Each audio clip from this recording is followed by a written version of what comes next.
Honey, they're ready. All right, who wants a burger? I do. Oh. About 11 years ago, actors Maya Rudolph and Brittney Mac, may he rest in power, performed this skit on Saturday Night Live. It basically goes like this. They, a black couple, go to a party hosted by their white friend who's making burgers. When Brittney asks said friend for her hot sauce, and she instead suggests a, substitute? Oh, hot sauce? Gosh, I don't know. I think we have some salsa. Panic ensues. You ain't got no hot sauce. Debbie, baby, you hear that? They ain't got no hot sauce. Thankfully, Maya Rudolph steps in and saves the day by offering a spicy and portable solution. I've got it all under control with my new hot sauce carry purse by Tabasco. Basically, what Maya has is a very, very, very big bag with multiple compartments for multiple bottles of hot sauce, so she can bring her own hot sauce in case of emergency. Like pool parties, the office, the movie theaters, funerals and shopping, and any party thrown by white people. It's a hilarious skit, I think, to anybody, but it's particularly hilarious to Black people because we all tend to know somebody who knows somebody who knows somebody who keeps hot sauce on their person as a just in case. Which is why I felt tickled with nostalgia when we received this question from a Homegoings homie back in October, Kiah Morris, a Black Vermonter who wants to know, where does the history of having hot sauce in your bag in the Black community for women come from? yes! Go on it.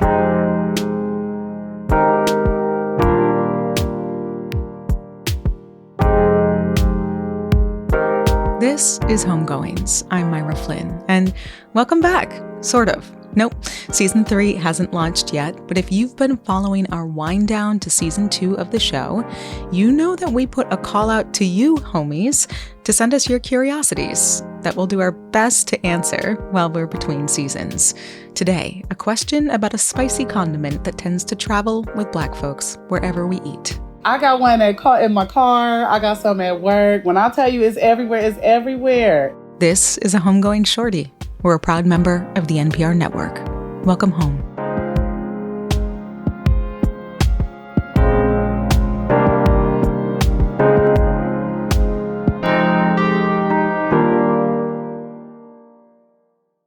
Homegoings has support from Rutland Regional Medical Center, where healthcare equity and access are the foundations to a healthy community. Learn more about their services and locations at rrmc.org. And by the Vermont Arts Council, working to center creativity, art, and culture for everyone throughout Vermont. Learn more about programs, resources, and grant opportunities at vermontartscouncil.org. Hey, I'm Anita Rao, and I host a show called Embodied from WUNC. It's an exploration of topics related to sex, relationships, and health. I'm a journalist who understands that conversations about these themes can be intimidating, and that's why I'm here to lead the way. Join me each week to explore important questions about our bodies and society where nothing is off limits. We'll talk about everything from what it's like to be a caregiver to a loved one with dementia, to how folks with disabilities are disproportionately affected by climate change. Find Embodied from WUNC wherever you get your podcasts. To the best of our knowledge, we're curious about everything. I found a post from a gentleman named John who said, I just found out that my great-great-grandfather had a black son. Did you know that the G's came from France? Really? Wait a minute, this is my grandfather's grandfather. That's how the discussion began. To the best of our knowledge, the show that makes your world bigger. Join us. You can find us wherever you get your podcasts. Let's see. Eggs, hot sauce. Okay, the meat don't necessarily need hot sauce, but if I got potatoes or something, hot sauce. Here's the deal. There's a simple and historical answer to Kiah's question about why Black people carry hot sauce in their bags. And it all starts with the Great Migration. This was the early 1900s during the Jim Crow era, when Black folks began leaving the South and traveling by trains, boats, cars, buses, and foot in search of freedom and personal liberty in northern cities. History tells us that they brought hot sauce to ensure they always had a little taste of home with them. And because in the northern places that they were allowed to dine, say New England, let's just say there may have been no shortage of food in need of a little southern flavor. You know, now if I get a breakfast burrito, we hot sauce in that burrito. I don't care what's in it. Bacon, cheese, don't matter. Like, I really love hot sauce. This is Brittney McCray. And as you can hear, she does not use her hot sauce sparingly. And I'm talking with Brittney for this shorty because despite knowing some of the historical context for why hot sauce stays in Black people's bags, I still have some lingering questions, like, why hot sauce? In the early 1900s, there were all kinds of Southern sauces that could have made the cut, like the Eastern North Carolina vinegar, the South Carolina mustard, or the smoky Alabama white mayo. What is it about hot sauce that Black culture loves so much that it made it to the bag? Brittney seems like a good person to talk to because she doesn't just love hot sauce, she makes it. So I'm the one and only Brittney McCray. No, I'm just kidding. I wish I could say that, but it's a lot of us. But I am a very unique individual. And I'm started from South Central LA. I was born and raised, so I'm a Cali native. And, I started making hot sauce not too long ago during the pandemic. The name of my company is Exotic Fever Hot Sauce. We strive at making natural products. So all our ingredients are natural ingredients, preservatives as well. And we really specialize in spice and flavor.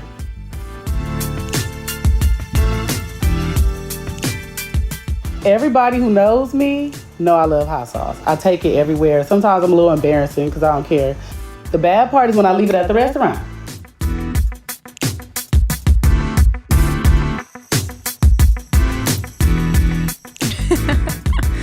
All right, top 5 hot sauces, and then tell me why yours is different. Okay, now, I love that you asked this question because I still use other people's hot sauce. And everybody's like, well, you make your own, but I like all the hot sauce. So I'm going to start with my number 1 all-time favorite. I still use it today. I'm trying to take their spot, Red Rooster or Louisiana. That's my number 1, okay? I got to have that with my hot sauce. Number 2, I'm going to go to Red Hot. Frank's Red Hot. Number 3, Tapatio. I love Mexican hot sauce too. I can't leave a Tapatio out there. We gotta have that. Yes. And then number 4, Cholula. Cholula. That bangs.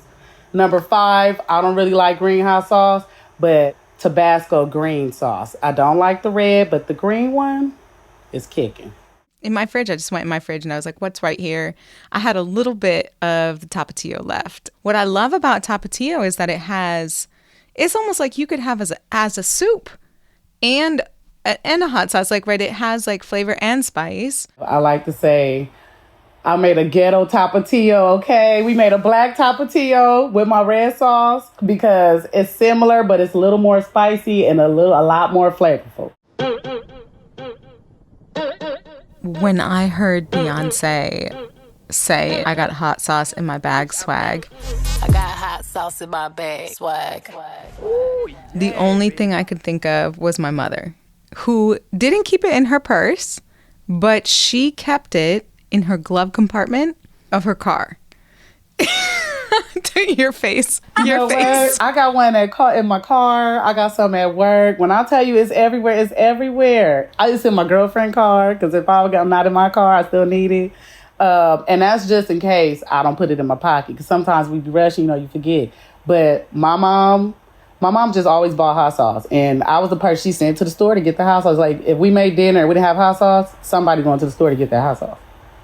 And I know this sounds crazy, but my dad was a boxer, and he used to drink a little hot sauce and go jogging. Yes, he used to drink a little hot sauce and go jogging. And to this day, I have to not give him a lot of hot sauce because my hot sauce is so good, he be drinking it down like daddy. It's not juice, okay? So tell me, what is up with Black people carrying hot sauce in their bag? What I think is, from dating back to, centuries ago, we always did what? The cooking, the farming. We dealt with what? All the spices, the flavors. So when we go back to slavery, who was cooking the food and who loved it more? That's why they love fried chicken today, because of us, because we were in the kitchen. The food that we had as slaves, right? Like, a lot of it was inedible. So, how do you make a spine taste good? How do you make feet? How do you make intestines? These throwaway scraps that we were given, right? Like, how do you make it taste good? Right, and you know what? Dating back to that, scraps, intestines, chillings, What's the combo for chitlins? Hot sauce and chitlins. That's the combo. You got to have the hot sauce on the chitlins. That's a black recipe. Like, you have to have them with hot sauce.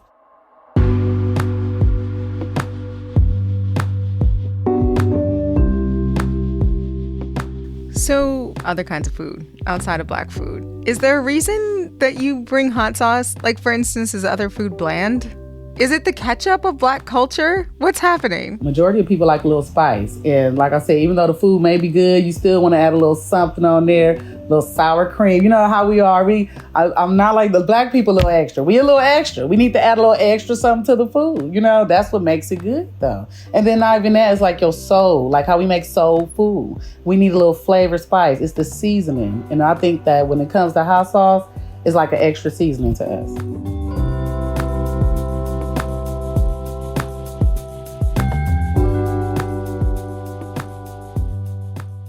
Why do you think Beyonce put this in her song? Like, what is it about carrying this sauce? I think Beyonce wanted us to know that she's here, you know, though, like she a celebrity, but she's still black first, you know, let you know I do black things. I'll carry this hot sauce with me.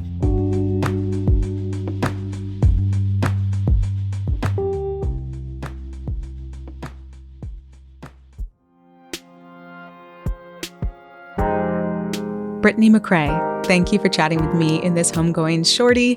I am on the hunt for your hot sauce and will let you know if it ends up living in my bag. And thanks to Kiah Morris for asking us this spicy question. And of course, thank you so much for listening to this Homegoings Shorty. It's been a pleasure being here with you. This Shorty was reported, edited, and mixed by me with support from our associate producer, James Stewart. I composed our theme music, and all other music is from Blue Dot Sessions. Elodie Reed is our graphic artist behind our Homegoings artist portraits. Brittney is front and center on this one with a bottle of Exotic Fever in hand. Check it out at homegoings.co. We have more shorties and conversations coming for you in the weeks ahead, so stay tuned to the feed and be sure that you are subscribed so you don't miss a thing. If you have thoughts, reflections, or asks of me as your host about who we should talk to or what we should explore, or if you have a shorty, write to me at hey@homegoings.co. As always, you are welcome here.